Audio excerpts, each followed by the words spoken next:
Hello, my name is Dov Steckel, and this is a recording of the talk I gave at the Nottingham Liberal Synagogue Congregational Day, which we held in June 2024, which was titled An Introduction to the Talmud.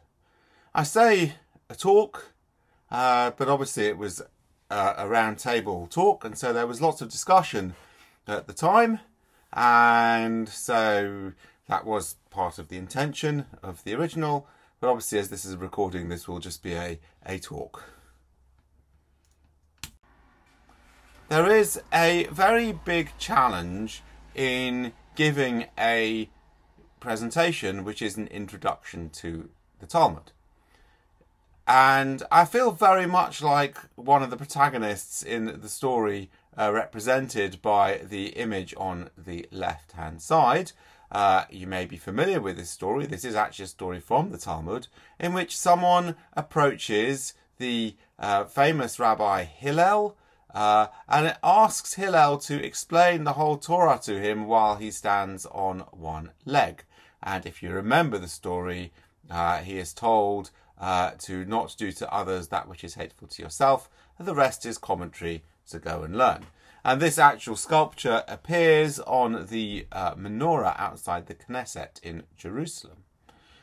And the reason for this, and the reason why an introduction to the Talmud is so challenging, is because there are so many different questions one might have, and all of these questions and all of the answers to the questions are interconnected and independent. So it's difficult to answer any one question without reference to the answers to the others. So whatever you answer, you need all the other answers. And if I were teaching this to, let's say, undergraduates, I would probably just give the entire talk twice in order to help it make sense. The questions are kind of written to be worked from the bottom up, like a kind of a wall. As a foundation, the historical context of the Talmud is very important. We can ask the question, what is the Talmud? When was it written? Who wrote the Talmud? How is the Talmud studied? Why is the Talmud important? And then move towards the kind of contemporary relevance of the Talmud.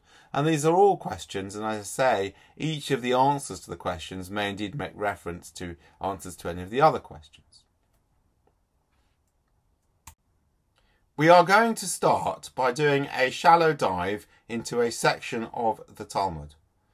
This section is from the Tractate of Sukkah, and the Tractate of Sukkah covers the laws pertaining to the festival of Sukkot, or tabernacles, in which it is customary to live in a booth or tabernacle called a sukkah, to either sleep there or eat there or both.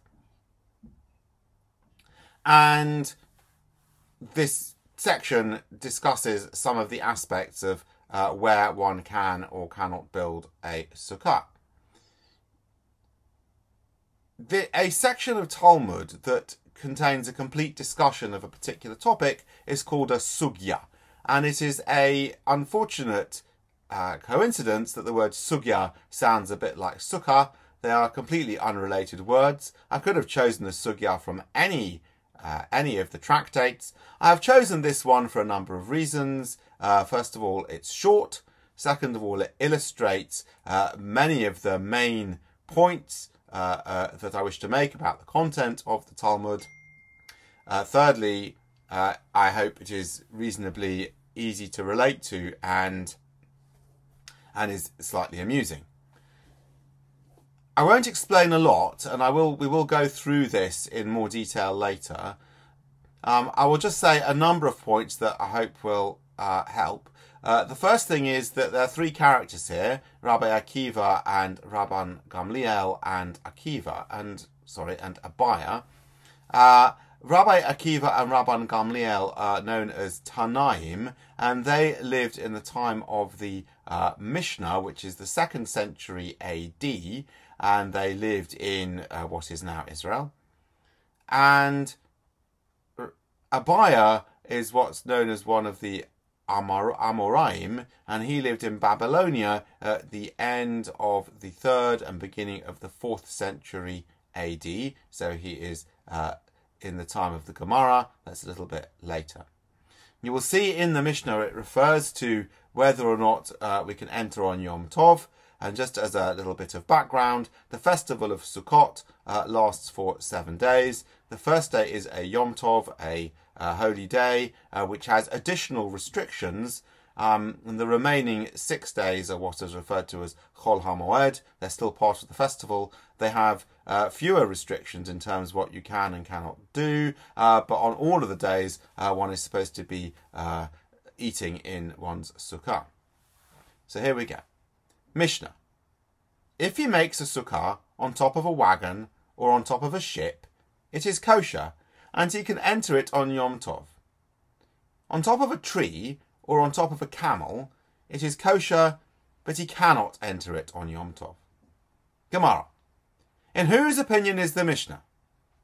Rabbi Akiva, as we learn. One who makes a sukkah on top of a ship, Rabban Gamliel invalidates it, and Rabbi Akiva deems it kosher.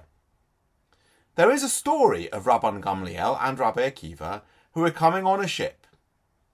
Rabbi Akiva got up and made a sukkah on top of the ship. The next day, the wind blew and uprooted it. Rabban Gamliel said to him, Akiva, where is your sukkah?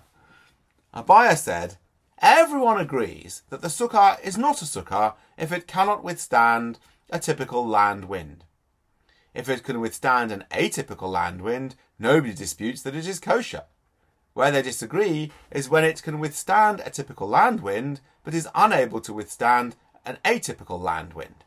Rabban Gamliel holds that we require the sukkah to be a permanent residence, and since it cannot withstand a typical sea wind, it is not a sukkah. Rabbi Akiva holds that we require the sukkah to be a temporary residence, and since it can withstand a typical land wind, it is kosher. I hope that passage made some kind of sense and gives you a flavour of what we're going to talk about. And now we're going to ask the question, why is the Talmud important? So the first thing to say is that the Talmud, and very specifically the Babylonian Talmud, and we'll come back to that, is the main source text for rabbinic Judaism. You might think that the Torah is the main source text, but it really isn't. It is very much the Babylonian Talmud. And it is central to all Orthodox practice. In fact, traditionally, the view that is taught in Orthodox Judaism is that the Talmud contains the will of God as revealed to Moses on Sinai and faithfully transmitted through the rabbis to this day. And the traditional position is that Moses received the written Torah, which is the scroll that we have, and the oral Torah, which is all the information that we have in the Talmud. And so this is really central to rabbinic Judaism and Orthodox practice. And of course, because of that, the Talmud partly underpins progressive Judaism, because progressive Judaism has largely derived from rabbinic Judaism.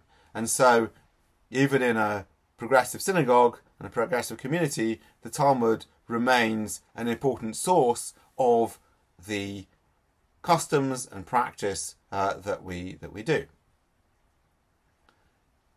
The second point is that Talmud underpins education as a very high Jewish cultural value.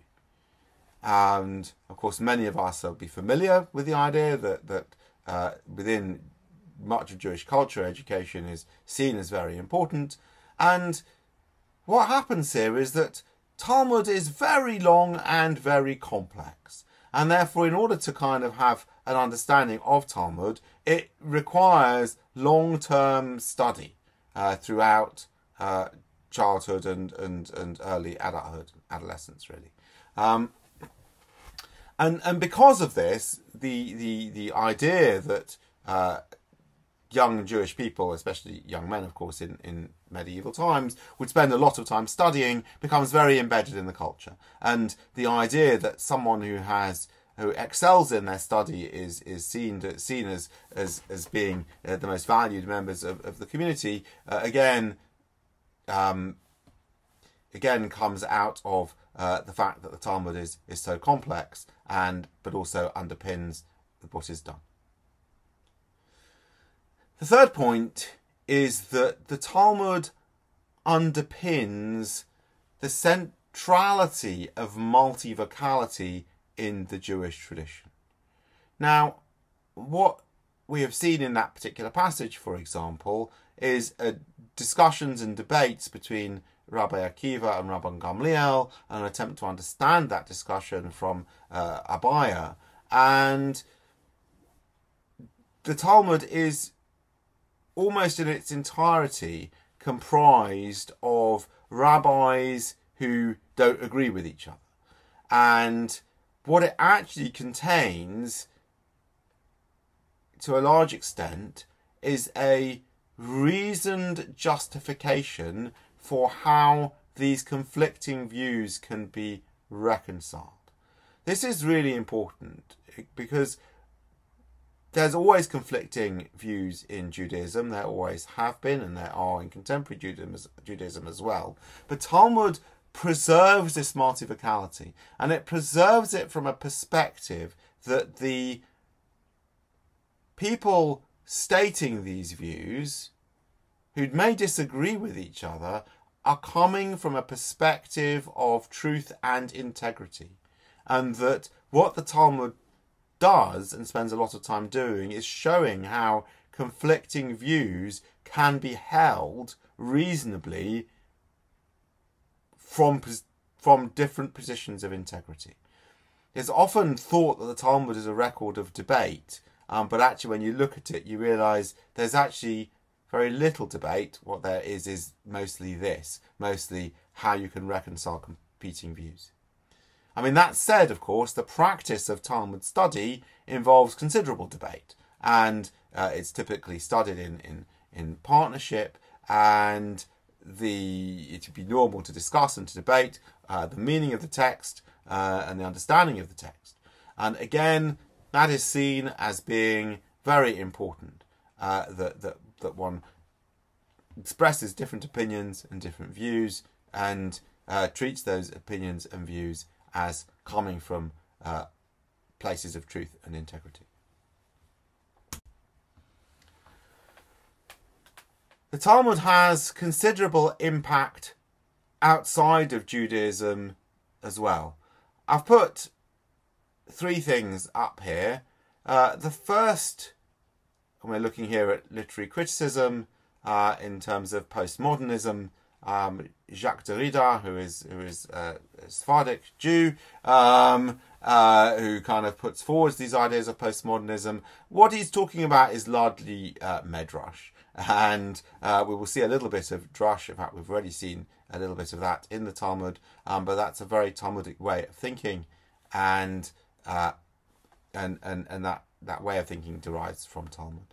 Then we've got Irving Goffman, anthropologist, and the idea of framing theory, and he's an Ashkenazi Jew, and this comes from the idea of the Chakira, which in particular comes from the Lithuanian school of Talmud study. And again, this is something that has derived very much from Talmud. Now, I am neither a literary theorist nor a anthropologist, so I don't want to spend too much time talking about either Jacques Derrida or Irving Goffman. But what is important here is that these ideas that actually come from Medrash and Chakira are really very, very important in contemporary academic study, and they really are coming from Jewish academics and the world of Talmud. I am a scientist, and so I'll put a little bit more of a quote from Stephen Jay Gould.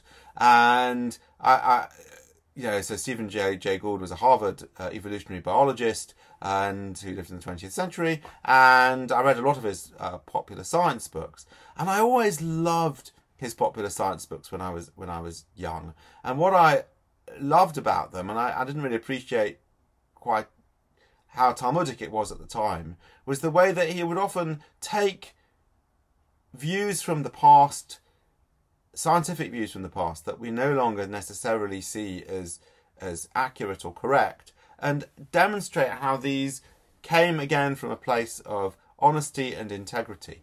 And I always found that, you know, something somehow very appealing. And of course, Stephen Jay Gould is also Jewish, and again, that approach is very Talmudic.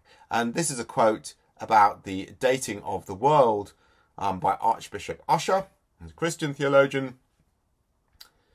And he writes, "Of course, Archbishop Usher could hardly have been more wrong about 4004 BC, which is the date that Usher puts as creation. But his work was both honourable and interesting, and therefore instructive for us today." And again, he doesn't ridicule this, but rather recognises that Usher is coming from a point of integrity and looks to try to understand where he is coming from.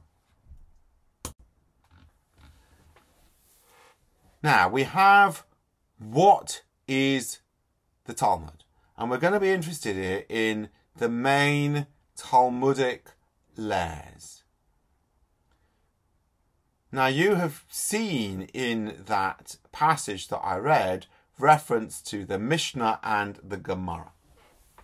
And we see the word Mishnah here, and the Gemara are actually going to be those two blue blocks after 200 CE. So we have in the Talmud these interconnected layers. The earliest parts are called the Mishnah and the Tosefta. The Mishnah is a set of short, pithy statements, mostly about laws, that were compiled towards the end of the 2nd century by someone called Rabbi Yehuda Hanassi, and sets out the main structure of the Talmud and the various tractates within it. These were not the only of these pithy statements. These pithy statements, I should say, were kind of learnt by heart and transmitted by heart mostly until they were written down. But even after they were written down, they would have been memorized by the young students. And in fact, in ultra-Orthodox communities today, young men will still learn these by heart, and that's seen as a mark of esteem if one could know the entire Mishnah by heart, for example. And the Tosefta are the other of these statements that were not part of that compilation. And these get quoted in the Talmud, in the Gemara. The rabbis involved in the Mishnah are referred to as the Tanaim. The earliest of these are Hillel and Shammai, and we heard about Hillel in that story of at the very beginning of this talk. And the person who compiled the Mishnah is someone called Rabbi Yehuda Hanassi, and Rabban Gamliel and Rabbi Akiva, whom we have seen in that passage. They are sort of very important characters in the Mishnah, and they are just a little bit before Rabbi Yehuda Hanassi in terms of time. The Gemara acts as a sort of a discussion around the Mishnah. There are actually two different Talmuds which contain the Gemara. One which is called the Jerusalem Talmud, and one of which is called the Babylonian Talmud. The Jerusalem Talmud was compiled a little bit earlier. It was compiled roughly by about 425 CE in what is now Israel, in the north. It's actually not in Jerusalem, but in the northern part of the country, and is seen as less authoritative. And why that is, we will get to. The Babylonian Talmud is what people would normally refer to as the Talmud and the Gemara, and that was compiled quite a bit later, in about 625 CE. The Babylonian Talmud has content of which about 70% of it is what we call halacha, and that is discussions of rules and laws. And about 30% of it is called agadah, and these are normally stories of the rabbis, although sometimes they're also stories of biblical characters, but it's mostly stories about the rabbis, and then sometimes it's some other strange agadot that appear.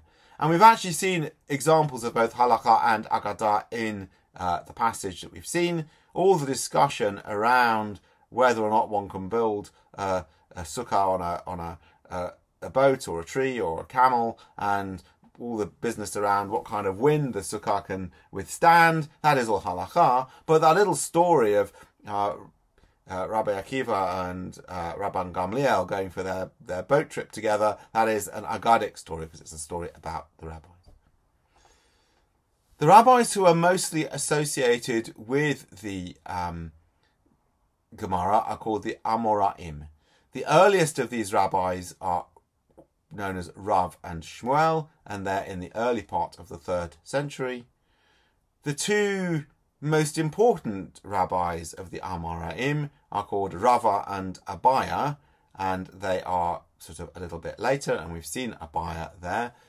It's actually quite unusual to see Abaya without Rava, and they're living, around the turn of the 4th century.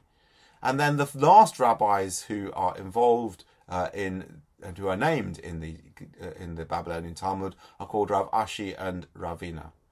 Now, modern scholarship recognizes that there are other rabbis who then compiled the Talmud and refer to these as the Stamaim, and that stam means anonymous. And really, actually, the Stamaim, these are the anonymous voice in the Talmud. And we've got examples of that in the passage. We'll come back to it. And they are really very important, but we don't know their names. But the anonymous voice in the Talmud is actually what gives it its particular character and flavour. There's a certain phrases that they use, and the way they structure it, and the way that the sugyot, those sort of discursive discussions are structured. That is all done by the Stamaim, and they're a very clear flavour that comes because of their work. There's a later group called the Savoraim, who lived after the Stamaim. Again, we don't really know very much about these characters. They are named by a very important person called Sharira Gaon, who lived a little bit later, right at the start of the next major period. And he wrote an important letter that explained the background of the Talmud, although he doesn't mention the Stamaim. That is something that comes out of more modern scholarship. And by then we're now outside of the period of the Babylonian Talmud, and it is complete.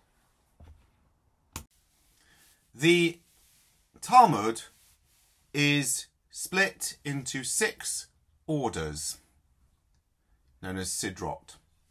The first of these is Zeraim, which cover blessings and agriculture. The second is Moed, which covers Shabbat and the festivals. The third is Nashim, which means women, and covers marriage and divorce. The fourth is Nizikin, which means damages, and covers civil, criminal, and tort law. The fifth is Kedoshim, which covers temple rituals and sacrifices. And the sixth is Tahorot, which covers ritual purity. Now, purity is not a very good translation. The words tahor and tameh are often translated as pure and impure, but that is a very imprecise meaning of the Hebrew. These are very, very difficult concepts. Now, if we look at the length of these different sections, you will see they depend very much on whether we are talking about the Mishnah, the Jerusalem Talmud, or the Babylonian Talmud. They have different interests that occur because of the different time periods and the different places where the rabbis who are compiling these different sections of the Talmud lived. If you look at the Mishnah, you can see that the longest by far is Tahorot, these rules of ritual purity, and the rabbis at that time really cared a great deal about this, and you can see that it's much longer than any of the others. The others all have a similar number of Mishnayot, although they are organized slightly differently. So essentially you've got a number of tractates, which is a sort of subdivision within each, then chapters within the tractate, and then Mishnayot within the chapters, and the Mishnayot are the kind of these short, pithy statements. And so you can see that they have different numbers of chapters and different numbers of tractates, but roughly the others have similar numbers of Mishnayot, and Taharot is much larger. When we look in the Jerusalem and the Babylonian Talmud, however, what we can see is that these different Talmuds have produced Gemara, produced this kind of more detailed analysis on not all of the tractates, but only some of them. Some of this kind of makes sense in terms of historical and context, and some of it is harder to make sense. So if you look at the order of Zeraim, so where you've got 11 tractates, the first of which is Brachot, which covers blessings, and both the Jerusalem and the Babylonian Talmud have the Gemara on Brachot, and this is very important part of the Talmud and informs a lot of prayers and practices to this day in all forms of Judaism. But only the Jerusalem Talmud has Talmud on the remaining 10 tractates which cover agriculture. And that appears to be for obvious reasons, which is that these laws only apply in the land of Israel. They don't apply in Babylon. So for the Babylonian Jews, those laws were not especially relevant. Of course, having said that, then if you look at the fifth one down, Kedoshim, temple and temple sacrifices, there is no temple at that time. It doesn't exist. There is no Jerusalem Talmud on it, but there is Babylonian Talmud on most of the temple sacrifice tractates, which stands in contrast to the statement I made about agriculture.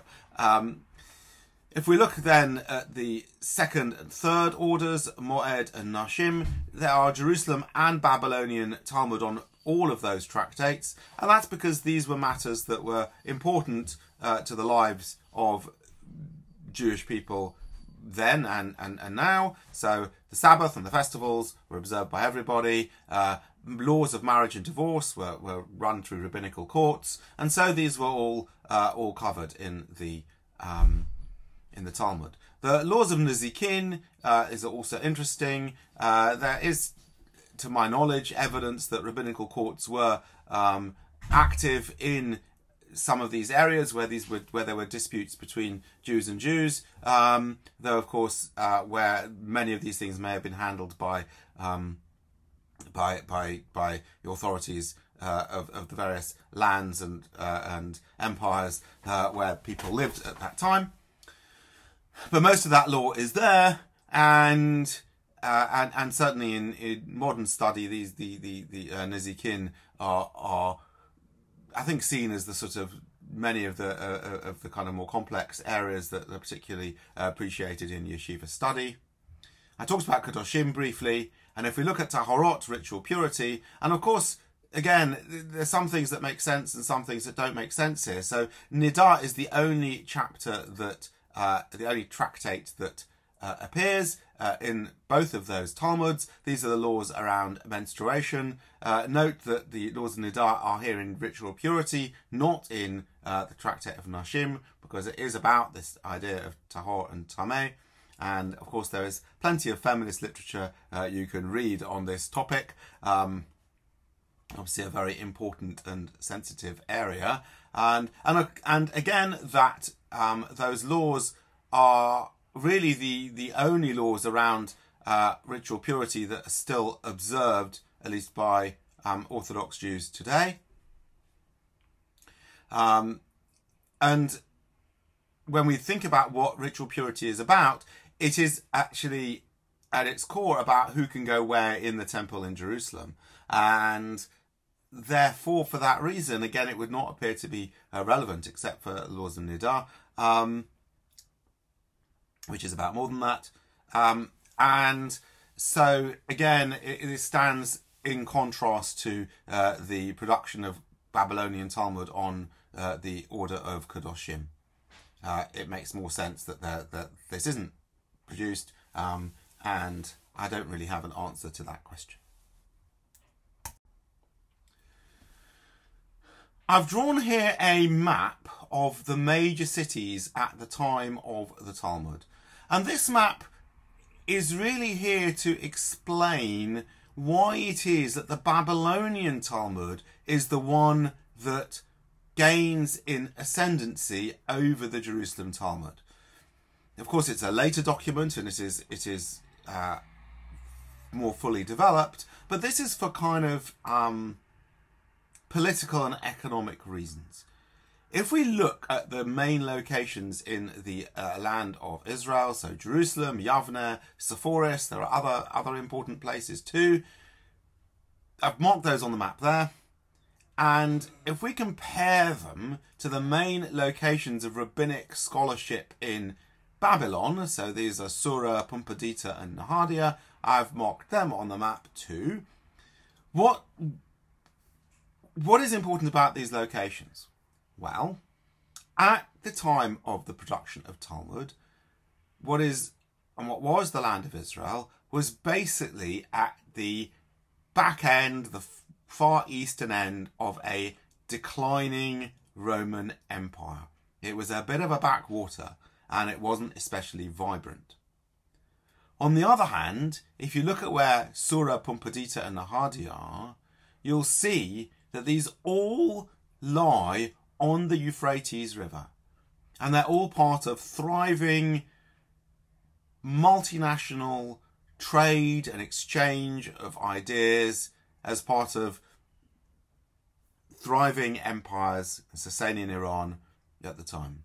And this is really, really important because actually what we have here is that locations of the Babylonian Talmud are in fact in this very thriving international, economically and politically successful location, and the production of the Jerusalem Talmud is in effectively the opposite. It's in a bit of a backwater of a declining empire.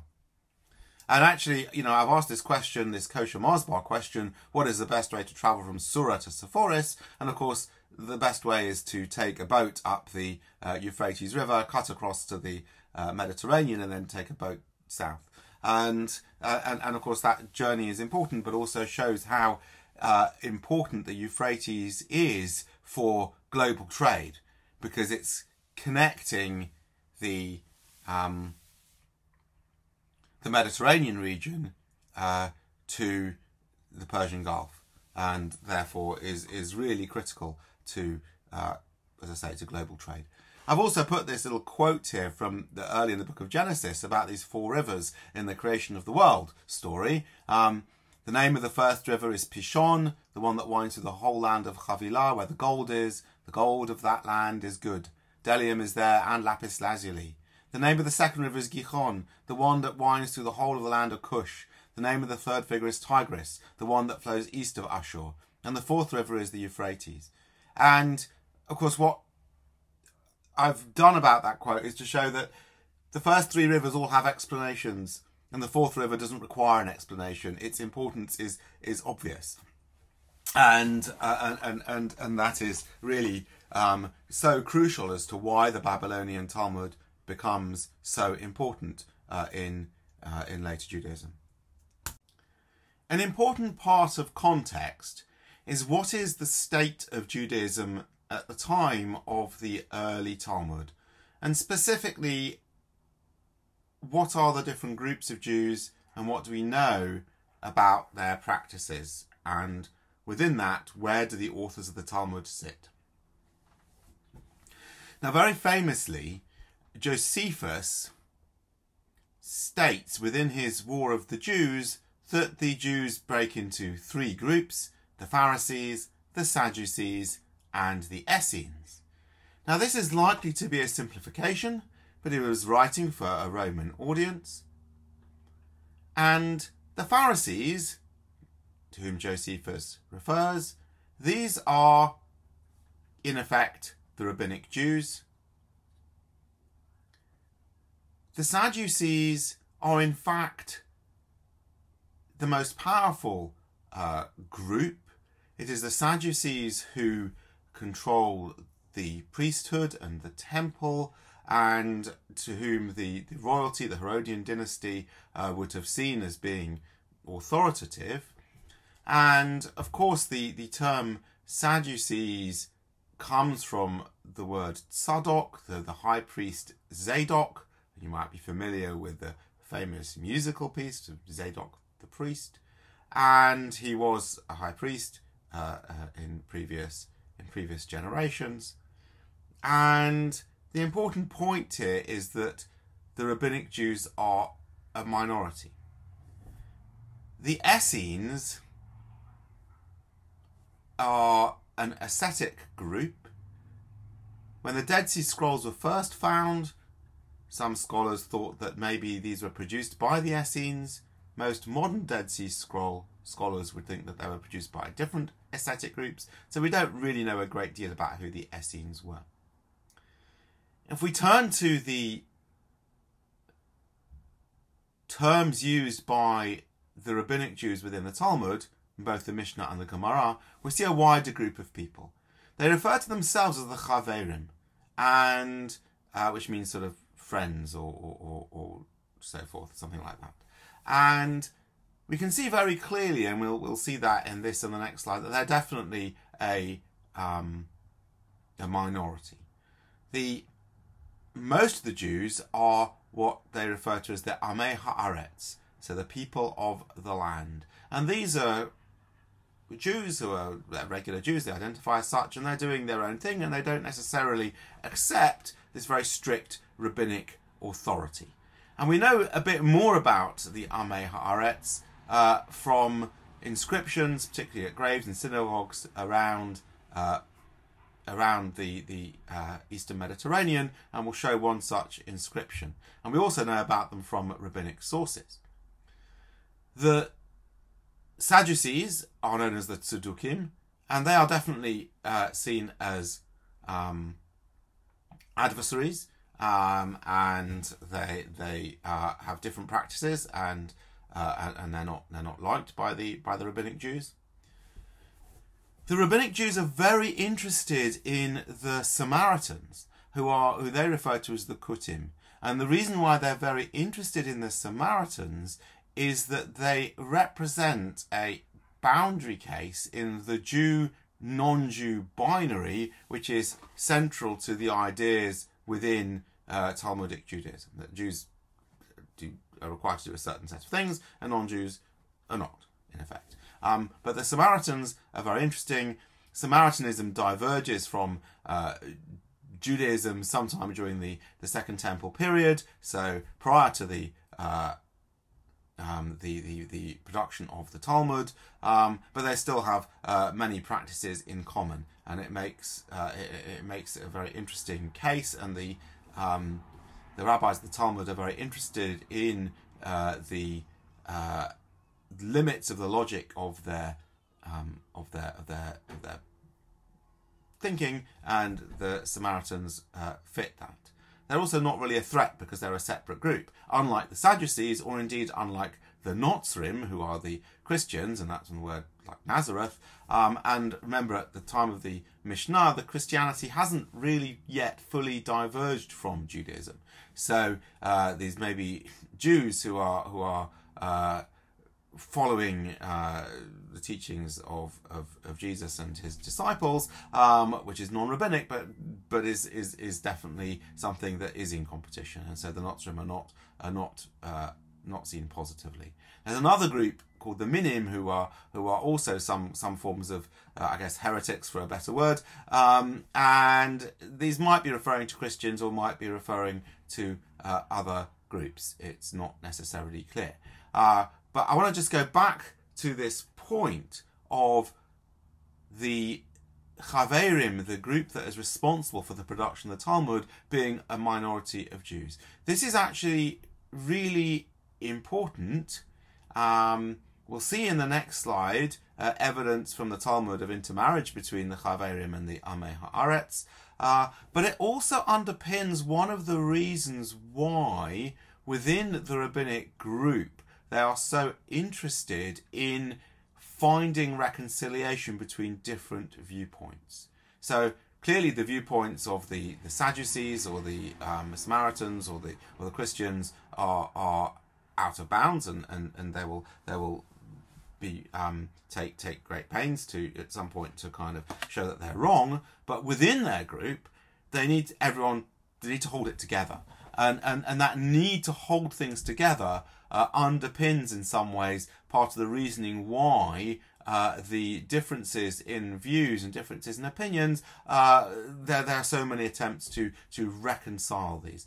There are, of course, stories within the Talmud of situations where decisions are made to go one way or another, and sometimes this has challenging consequences. But that's a totally different question from this talk. So this is some interesting material about the Amei Haaretz, and we know that most Jews in the early first millennium were not rabbinic. They weren't among the Chaverim, there were others. And we have this from all sorts of sources, and I've put two important pieces of information on this slide. The first, on the left, is one of many synagogue inscriptions from synagogues around the Eastern Mediterranean. And in this particular synagogue, we have in Greek, it says here, Sophia Gortina Presbytera ke Archisynagogissa. So Sophia Gortina, who is the Presbytera and the Archisynagogissa. Note the slightly non-Athenian Greek word for and, is ke, not kai. I'm not totally sure what Presbytera and Archisynagogissa are. They're clearly two leadership roles that this woman has within the synagogue. In our synagogue at the moment we have a woman president and a woman chair, so I kind of like to think of Sophia Gortina as being both these people. But there are many inscriptions like this, and it shows that we have women leaders in synagogues, which is also not rabbinic. All right, that simply wouldn't be acceptable to the rabbinic Jews, and therefore it shows that many of these synagogues were operating in ways that were different from rabbinic Judaism. We don't know a great deal about what they were doing, other than from inscriptions that we see, but we do know that these are likely to represent practices that the rabbinic Jews would have seen as those of the Amei Haaretz. But even within the Mishnah, we see evidence of good relationships between rabbinic and non-rabbinic Jews, including intermarriage. And this is a fabulous Mishnah from Damai. So this is chapter 3, Mishnah 6. Mishnah Damai is about doubtfully tithed produce. If you're a rabbinic Jew, you have to tithe your produce. You have to take off percentages for the priests and the Levites and so on and so forth. And if you don't do that, you can't eat it. And Damai is produce that you don't know whether or not it has been tithed, and therefore you have to work out what you're going to do with it. And this Mishnah talks as follows. One who gives produce to his mother-in-law to prepare it, he must tithe what he gives to her and what he takes back from her, because she is suspected of changing any food which has spoiled. So what's going on here, right? So what we have is a rabbinic Jewish man, so one of the Chaverim, who has married a woman who is from the Amei Haaretz. So she's Jewish, but she's not following Jewish or rabbinic law. Okay, and he and his wife have gone to his mother-in-law for a meal. Okay, but his mother-in-law doesn't follow rabbinic law, so he is concerned that he must only eat tithed produce. So what does he do? He brings some ingredients to her and says, please can you cook our food using these ingredients that I have? And he tithed them because he has to eat tithed produce. But now we have a problem, right? Because in effect what we've got here is a Jewish mother-in-law who wants her daughter and son-in-law to eat nice food. Okay? And he's brought along, you know, whatever he's got. I'm going to call it from the kosher shop just to kind of make a joke. But she's got some nicer food from, you know, from somewhere else, right? And in the kitchen, she might think, oh, you know, well, I'm not going to give them this horrible muck that he's got. Here's some nicer food that I'll prepare for them. Okay, and she's suspected of trying to kind of basically feed them up with better food, and so therefore he has to find a way of surreptitiously tithing the food that he's served in case the mother-in-law has tried to give him better food than the stuff that he brought along. My mother-in-law would certainly try to do this too. So it's kind of funny, right? But it's also kind of critical because it shows that the Amei Haaretz were there, and the rabbinic Jews were marrying Amei Haaretz and so on and so forth. So it wasn't that these were, separate peoples. It was just that there were separate practices. I want to move on now to the timeline of the Talmud and to understanding its content and its production within broader sweep of history. So I've produced this graph here that looks at this timeline. So we've seen already at this top line, I've got sort of roughly when each of the different parts of the Talmud is complete. We see the Mishnah, which is completed roughly in 200 AD, the Jerusalem Talmud sort of just after 400 AD, and the Babylonian Talmud in sort of just after 600 AD. If you look down immediately to the Roman codices, you'll notice how similar in time these are to what's going on within the context of Roman law and Roman law development. Ulpian, very important Roman jurist, is publishing pretty much at the same time as the Mishnah, and he's not very far away. He's a little bit up the coast in what's modern day Lebanon. Two important codices, the Codex Theodosianus and the Codex Justinianus, so these are codices that are named after the emperors at the time, are produced at the same time as the Jerusalem and later Babylonian Talmud are being produced.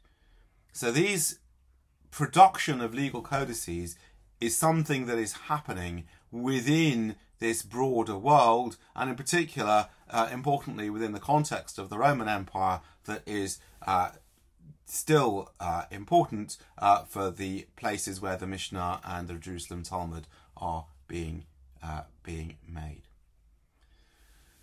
But the critical moment happens, of course, at the point in which the Roman Empire falls and the start of the Islamic period. This is the point at which the Babylonian Talmud is completed. And this major shift in history is exactly when we see the production of the finalization of the Babylonian Talmud and the shift into a new phase of seeking to understand the Talmud through the Gaonim and then later the Rishonim.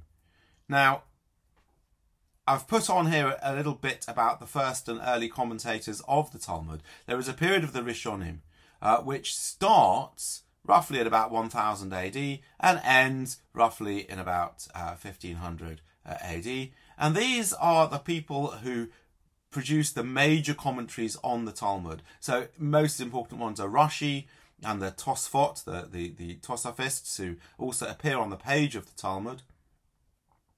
But then there are many others as well as many other famous rabbis that you will have heard of, like Maimonides and Nachmanides.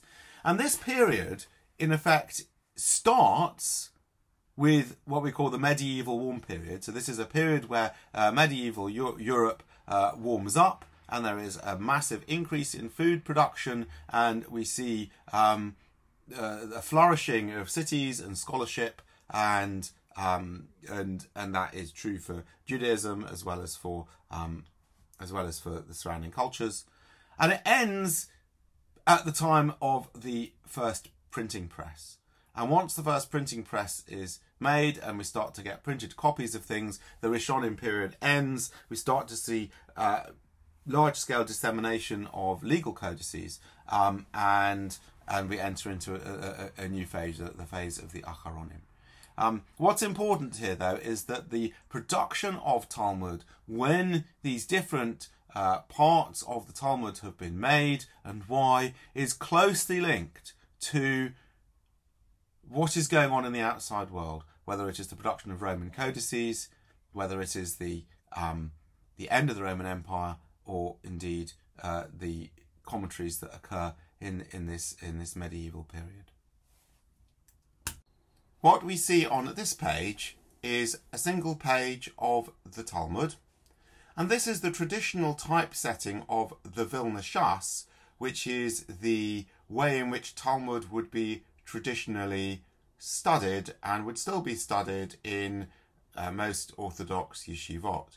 Of course, I would now normally use Safaria, like many other people, and actually what we'll see is the way in which it's structured is actually really ideal for internet-based tools for Talmud study.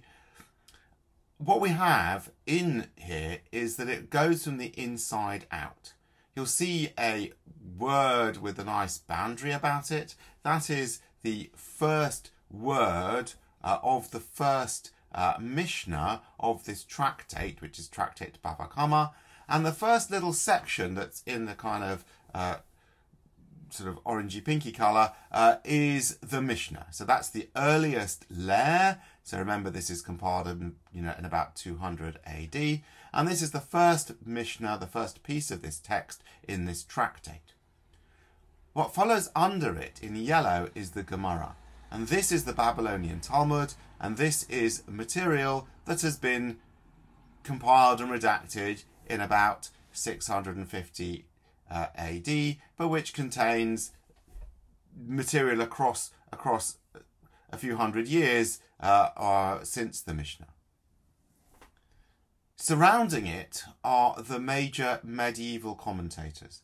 On the inside page, in that kind of light bluey cyan type colour, is the commentary of Rashi.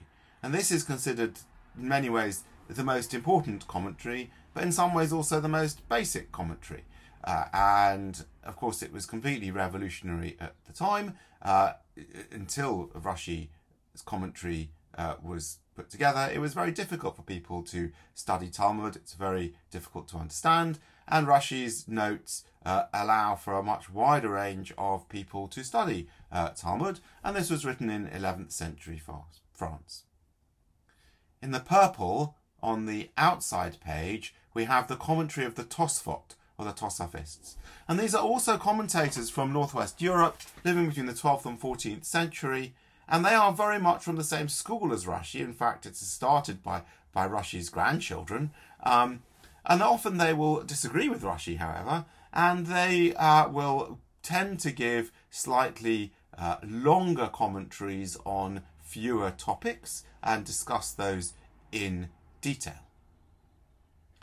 Around the rest of the outside of the page, we have other notes and other things that I'm calling hyperlinks. So these are kind of links to other parts of Jewish texts that either refer to this Talmud or that this Talmud refers to. So, for example, whenever the Talmud quotes a verse from the Bible, from the Torah, or from the Tanakh, there's a little note that tells you where it is.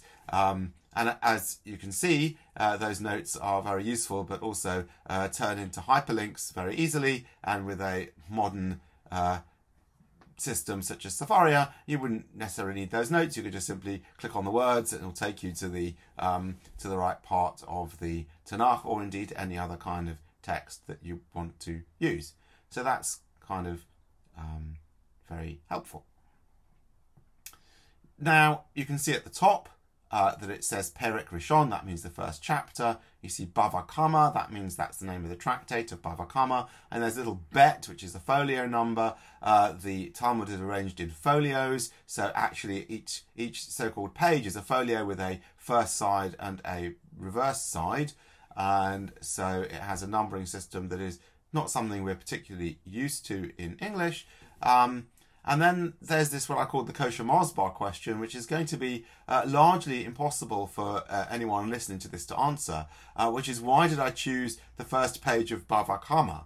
And the answer actually is to do with something called Daf Yomi, which I'll talk about a bit later. And this happened to be the page that was being studied on the day that our synagogue was having its community day, on which I was originally going to give this talk. The community day got shifted, and so it was given on a very different day in the end, but I still retained this page because I had put the effort into producing the coloured markup on the Talmud page.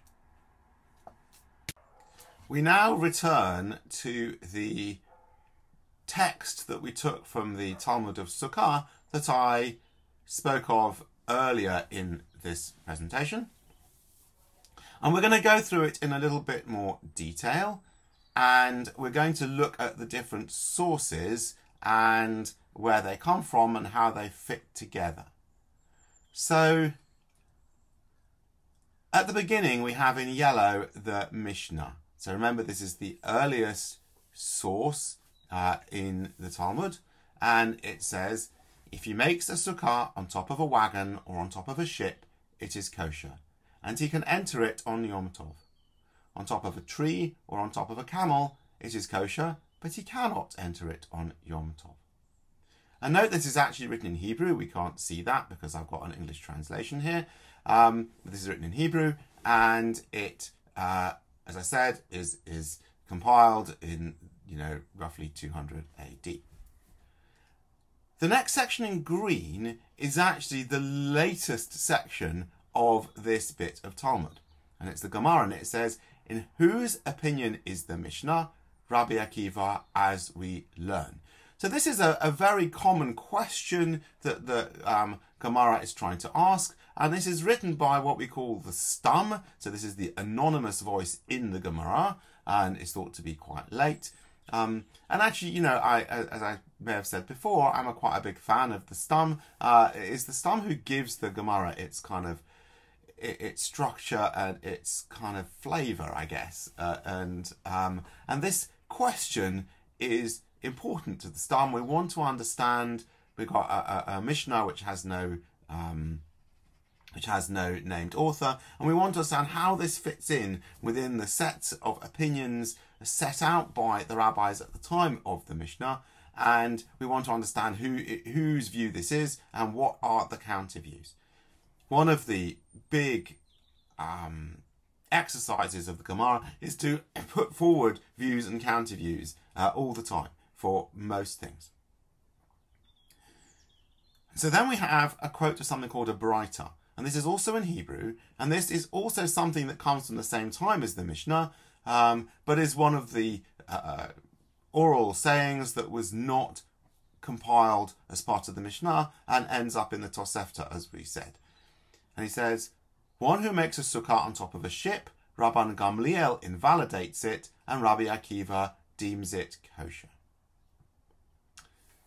So we have another source from the same period as the Mishnah, but which was not included, but which expresses two different opinions, one in the name of Rabbi Akiva and one in the name of Rabban Gamliel.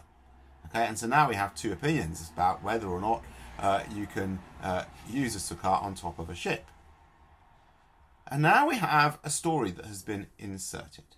And this is in Aramaic. It's a slightly different Aramaic to the Aramaic that follows, but it's in Aramaic, and it goes like this. There is a story of Rabban Gamliel and Rabbi Akiva, who were coming on a ship. Rabbi Akiva got up and made a sukkah on the top of the ship. The next day, the wind blew and uprooted it. Rabban Gamliel said to him, Akiva, where is your sukkah? So there are a number of things to say about this story. The first thing is, it's kind of mildly amusing, these rabbis kind of having a bit of a silly argument about a sukkah that blows away. It doesn't perhaps reflect well on Rabban Gamliel.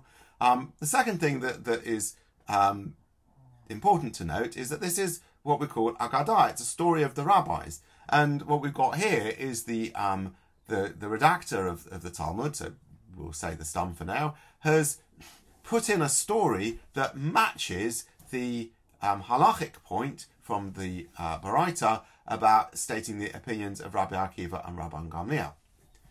However, there is a slight problem with this, which is that this story also appears in the cognate version of the Jerusalem Talmud. And remember, the Jerusalem Talmud is older than the Babylonian Talmud. But in Jerusalem Talmud, the protagonist on the ship who's with Rabbi Akiva is not Rabban Gamliel, but another rabbi called Elazar ben Azariah. And he's another important rabbi from the time.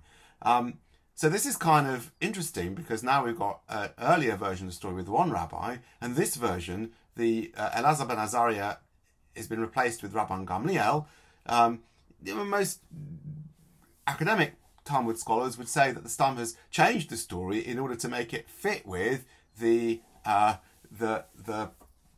statements of the Braita, so that the story and the Braita match up, and therefore we've got this kind of, I guess, further argument in favour of the fact that there are these two rabbis who disagree. Obviously, more traditional views would find a different way. They wouldn't accept the fact that the idea of the story might be changed, and would indeed come up with some other reasons about how Rabban Gamliel and Rabbi Elazar ben Azariah actually agree on the matter. We then get another section in Aramaic, which is in the name of Abaya. So remember, Abaya is mainly working in the early 4th century AD. So he's kind of one of the most important rabbis in the Talmud, who gets quoted in these we call Meimaros, which are the kind of the statements of these Amoraim. Normally, Abaya is paired with another rabbi called Rava, and they normally disagree, of course, and you have two counter positions. But in this case, that's not the case. We just have this quote of Abaya. But what is really interesting about this passage from Abaya is that he is trying to find out and trying to uncover what are the underlying principles that give rise to the disagreement between Rabbi Akiva and Rabban Gamliel. And it comes back to this point about this idea that throughout the Talmud, the Stam is trying to put forward the point that the disagreements between rabbis, where we have different opinions, stem from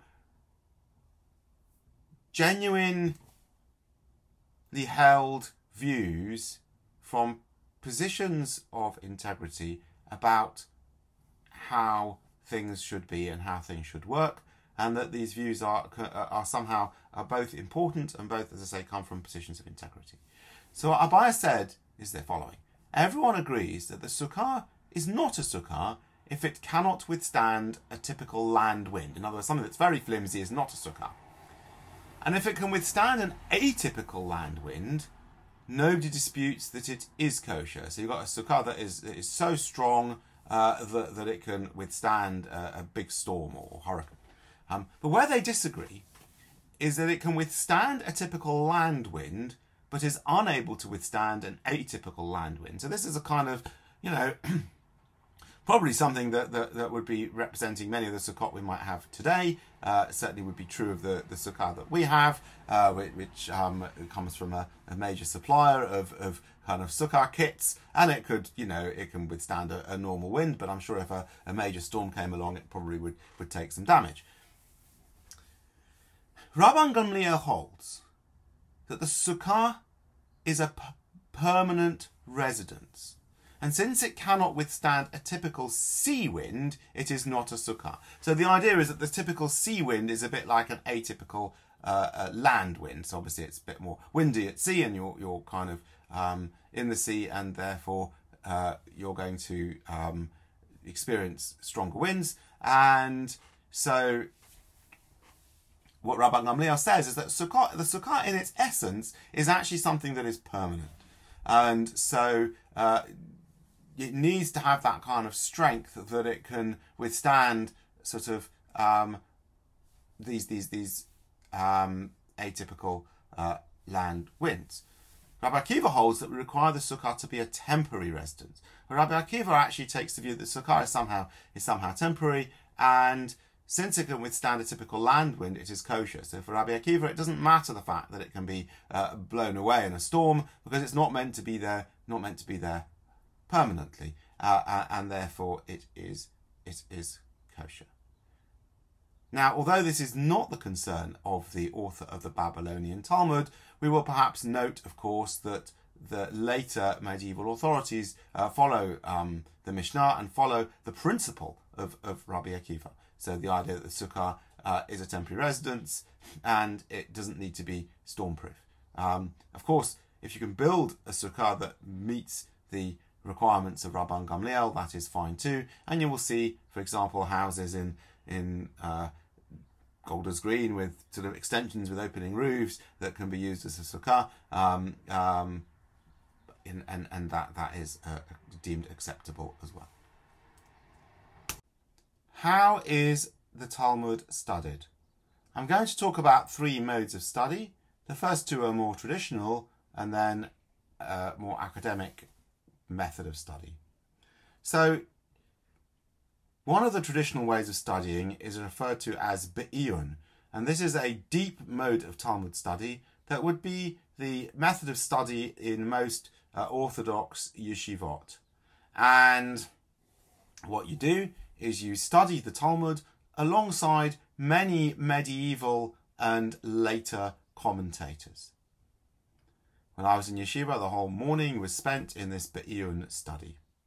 And within that, there are then these 2 slightly different approaches. The first is the pilpul, and this is a kind of a long discursive argument about the meaning of the text. And this is something you might find in some rabbinical shiurim or sermons even, where the rabbi would give this long pilpul, this long argument. The other kind of method you will find is the idea of the chakira, and this is the idea of understanding different opinions through different understandings of underlying concepts. The yeshiva I went to followed this chakira method, which follows the kind of the Lithuanian school of Talmud study, and we saw an example actually in the story of Rabban Gamliel and Rabbi Akiva, in that when we get to the section of Abaya, where he looks at the underlying principle about the essence of what is a sukkah, in terms of those 2 views about whether or not you could build one on a boat, that was an example of a chakira from the Talmud itself. What would happen in the yeshiva is that those same idea would be applied then to the different understandings of the medieval commentators on the Talmud. So the different understandings of, say, Rashi and the Tosfot or Nachmanides or whoever that you might wish to be studying. And of course, this idea of the chakira then enters into anthropology as framing theory and is now widely used in many parts of academic social sciences. The alternative is something called Bikiyut, which is a rapid form of Talmud study in order to cover a lot more material. So the Talmud might be studied, the commentary of Rashi, and maybe some of the Tosfot, but not much more than that. One good example of Bikiyut is the Daf Yomi movement, and that is a movement to study 1 folio every day. Even on that basis, it still takes 7.5 years to cover the Babylonian Talmud. Now, a typical Daf Yomi podcast might last 45 minutes to an hour, and so obviously that's quite a long time. I've got a photograph here of my late father, and he's actually here giving a talk at his siyum. So this is the festive meal for his own completion of studying the entire Babylonian Talmud over a 7.5 year period. And it'd be fair to say that he studied this religiously over this period. He didn't miss a single day. And he normally went to a shiur which was held in somebody's flat, and that shiur would normally last 2 to 3 hours, and rather than the sort of the 40 minutes to an hour. And even on times when he wasn't at home and let's say was visiting us, he would still sit and study it every day in order to make sure that he got through the material in this period. So it's a major commitment to study the Talmud, even at this kind of quite shallow level. Would still be like an hour a day, 7 days a week for 7.5 years. So we're kind of it's a big deal, and that's just at a shallow level. Never mind in great depth. The presentation I gave on the page of the Talmud from Sukkah took a more academic view, and an academic view is seeking to understand the development of the ideas and the layers of authorship over the 500 or so years that the Talmud covers. We use the word critical study in the same way as we would talk about critical study of the Bible. And that will typically do things like make comparisons between the different Talmuds, so between the Babylonian and the Jerusalem Talmud, or where there is a Mishnah or a Braita, looking at the different versions that might appear in the Tosefta and so forth. And also sometimes using original manuscripts. If you look at academic papers on Talmud study, you might find reference not just to the text as it appears in the Vilna Shas, but also to original manuscripts in various academic libraries around the world, where there are older handwritten copies of the Talmud and where there are different variants or versions of the text. Academic study might also make use of Christian or Greek or Roman or Zoroastrian sources, recognizing that there is mutual influence across these cultures that appears within the Talmud.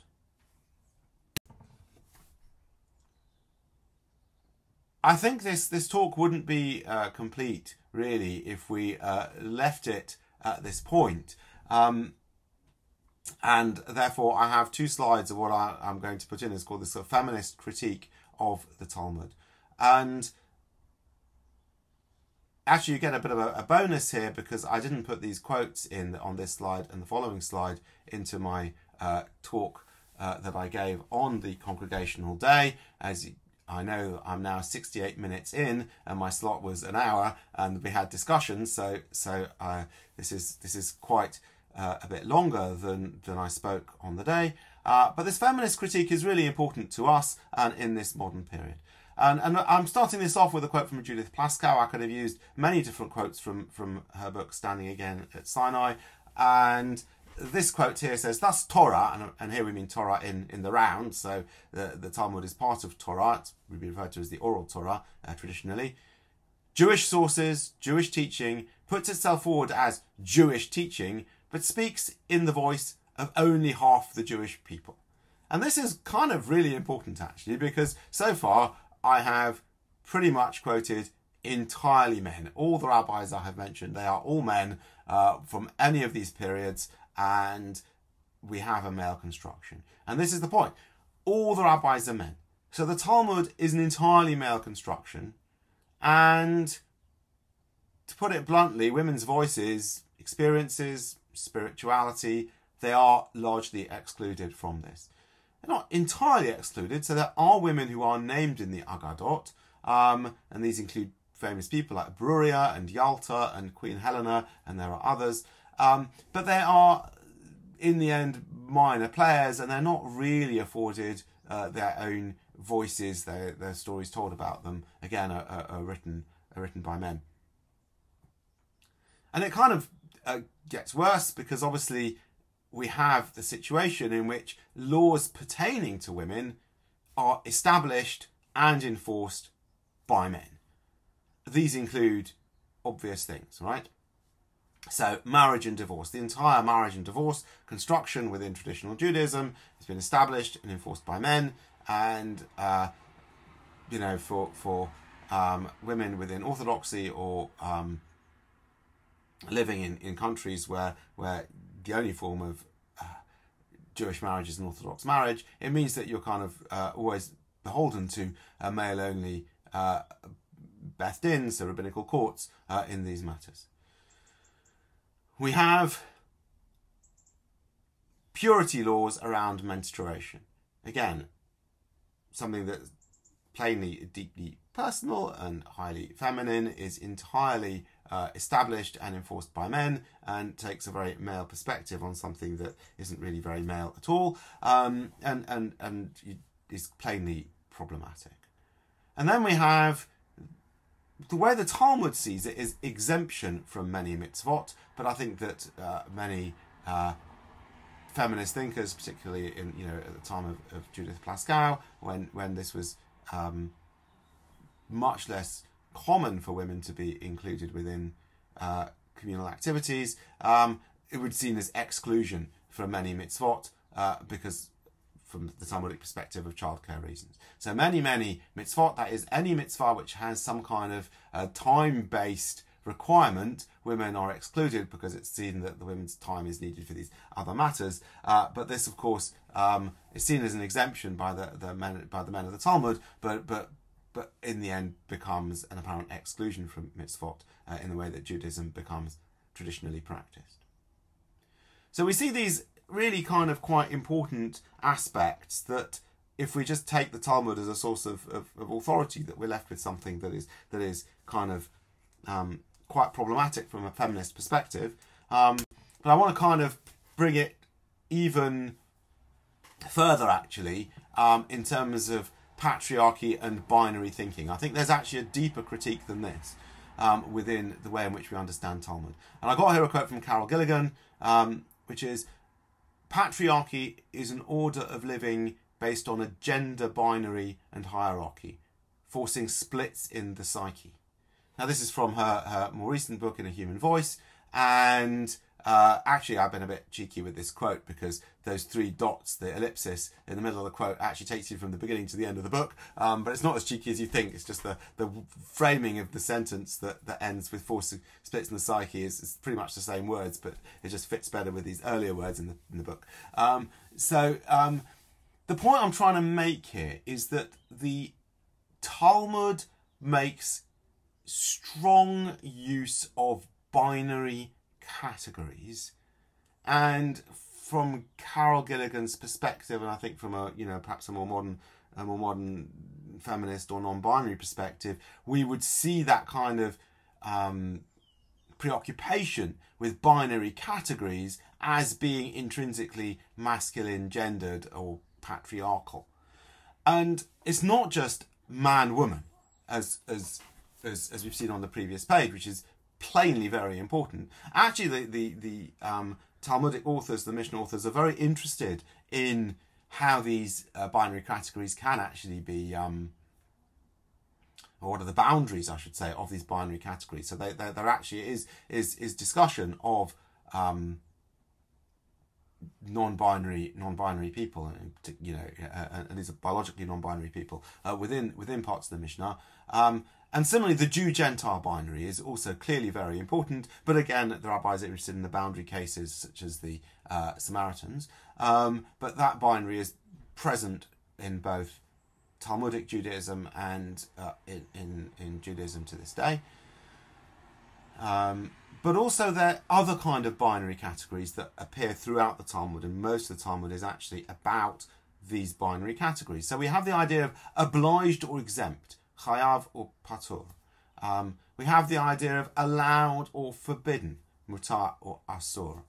We have the idea of pure or impure, tahor and tameh. And as I've said before, the idea of pure and impure are very poor translations of those words, but I'll just use them for the time being. And we saw that with the sukkah. Is this sukkah, is it a kosher sukkah, is it not a kosher sukkah? This binary nature, this binary way of thinking, I think is kind of something that we would now challenge from a more modern feminist perspective, and leaves us, I think, with something that becomes a very important question, which is how do we relate to the Talmud? What do we do? And that brings me to the final slide of this presentation, which is, what does a progressive community do with the Talmud? It's largely impossible to ignore. As I said at the beginning, the Talmud and the Babylonian Talmud really is the main source text for Rabbinic Judaism, and since progressive Judaism derives from Rabbinic Judaism and borrows heavily from it, even if we do very little, we are actually using a lot of Talmudic material in our practices and in our prayers and in things that we more broadly do in how we understand Judaism. So it's largely impossible to ignore, but it gives us this problem of, how do we relate to it? To what extent do we study it? Okay, again, in more traditional forms of Judaism, men will study Talmud. That's seen as the ultimate activity, is to study Talmud, and in perhaps more enlightened forms of orthodoxy, if there is such a thing, sometimes women will study Talmud too. And generally in a progressive community, most people won't spend a lot of time studying Talmud, and that's kind of fine. I mean, that's fair enough. But certainly within rabbis or other people with leadership roles, we still often refer to it. What level of authority do we give it? Again, as a progressive community, we're not likely to give it sort of divine authority, as would be seen within more traditional forms of Judaism. But what level of authority does it have? It's certainly an important part of our tradition. We can't deny that, but at the same time, if we think about the critiques that I've just posited in the last two slides, we certainly wouldn't want to give it that level of authority either. So to what extent do we see it as a source of inspiration? In some ways, I guess that's how I see it, is that much like the sort of the Torah and the Tanakh, the sort of 5 books of Moses, the Pentateuch, we see material that can be inspirational and other material that we struggle with, and the same may be true of the Talmud as well, that we see it from a much later period. Again, material that can be a source of inspiration and other material that we might struggle with, but it all forms part of our tradition. And then perhaps the second question, how do we build on Talmud?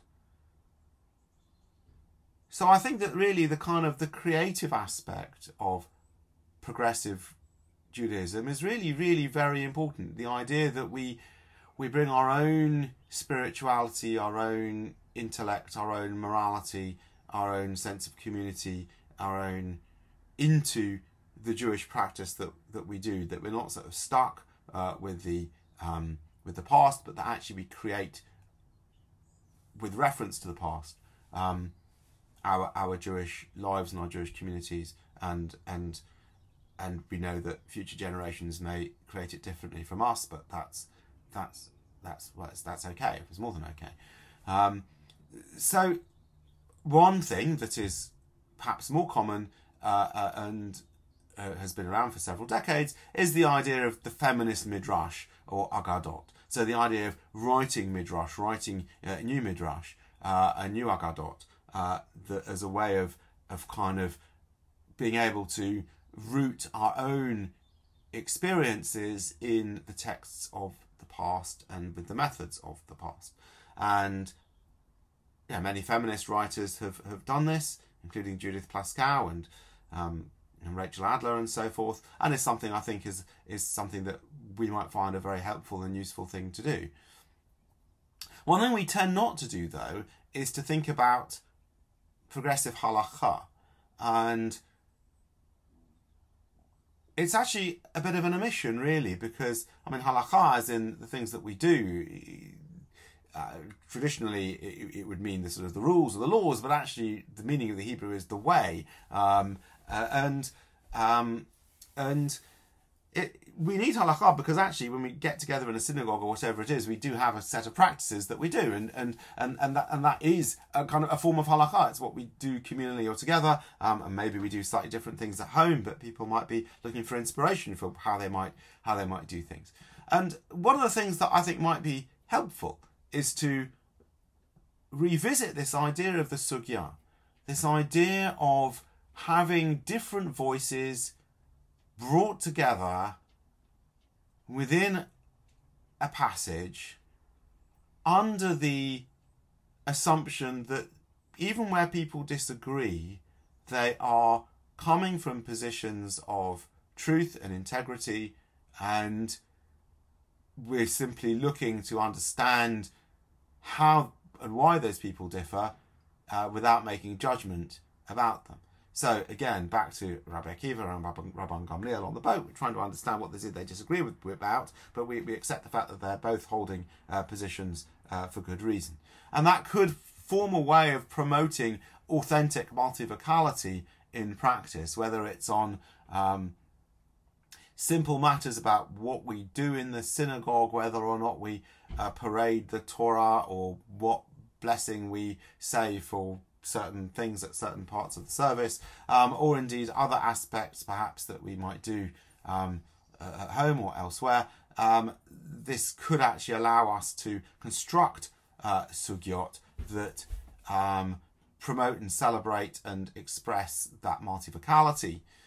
One of the things that I've struggled with within liberal Judaism are the affirmations, which I think that, well, they risk turning into an orthodoxy of their own, and in the end, if you kind of look through all that long list, you would probably find that within any community, and certainly within the movement as a whole, you would expect to find that there will be people who agree with some and disagree with others, and might disagree very profoundly with some, and might agree very profoundly with others, and everyone would have their own opinions and their own views. And of course, that, in my view, is the way it should be. All right, and that should be celebrated. So having a kind of a set of affirmations, I think, is problematic and profoundly illiberal. And I can imagine an exercise in which the movement might wish to reimagine those affirmations as sugyot. So as each one might be a set of commonly held views with an attempt to understand what it is that people disagree about, but from a perspective that people hold those views genuinely. And I'm going to end this talk here. I hope you found this interesting and informative, and thank you very much for listening.